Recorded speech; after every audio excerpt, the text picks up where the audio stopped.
이대 목동병원에서 신생아 4명이 따라 숨진 가운데 보건당국이 세균 감염 가능성을 확인하고 역학조사를 벌이고 있습니다. 정확한 부검 결과 한 주에서 2주 뒤에 나올 전망인데 병원 과실 등 경찰 수사도 속도를 내고 있습니다.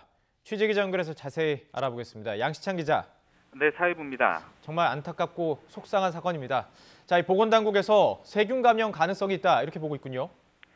네, 질병관리본부가 조금 전 관련 내용을 밝혔습니다. 숨진 신생아 4명 가운데 3명이 숨지기 전 시행한 혈액 배양 검사에서 세균 감염이 의심되는 정황이 나왔다는 겁니다. 예. 또 이 가운데 2명은 괴사성 장염이 의심되고 있습니다.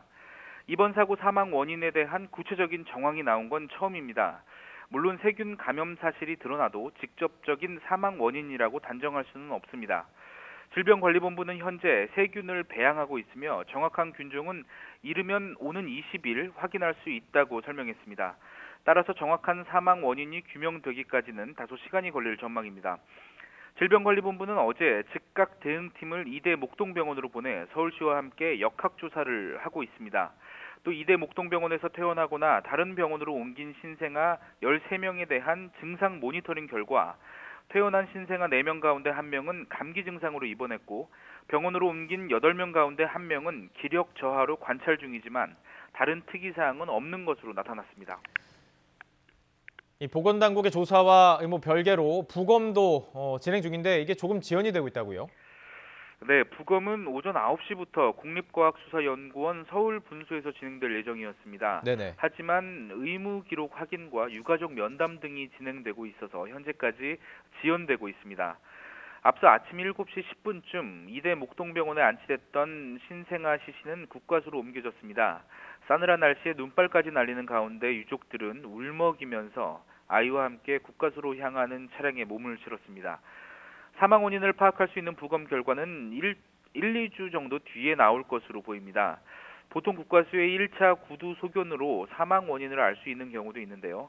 이번 경우는 감염 여부 등을 정확하게 판단하기 위한 혈액 검사 결과까지 받아봐야 한다는 게 경찰의 설명입니다. 예.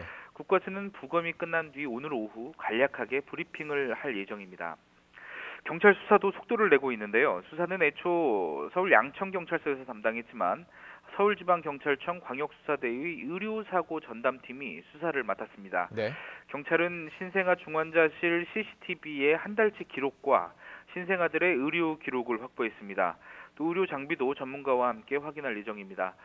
어제는 사고 당시에 있었던 의사와 간호사 모두 5명을 불러 신생아 증상과 처치 내용 등에 대한 진술을 받았습니다.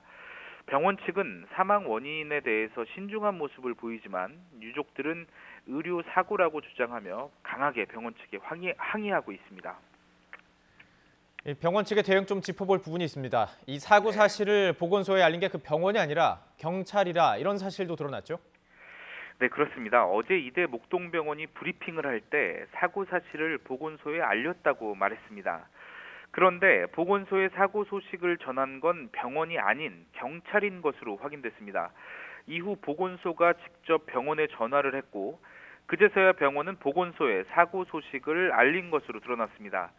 112에 신고한 사람은 아직 정확하게 누구인지 밝혀지지 않았지만 유족일 가능성이 큰 상황인데요. 병원이 먼저 112나 보건소에 사고 사실을 알리지 않았다는 점에서 논란이 일고 있습니다.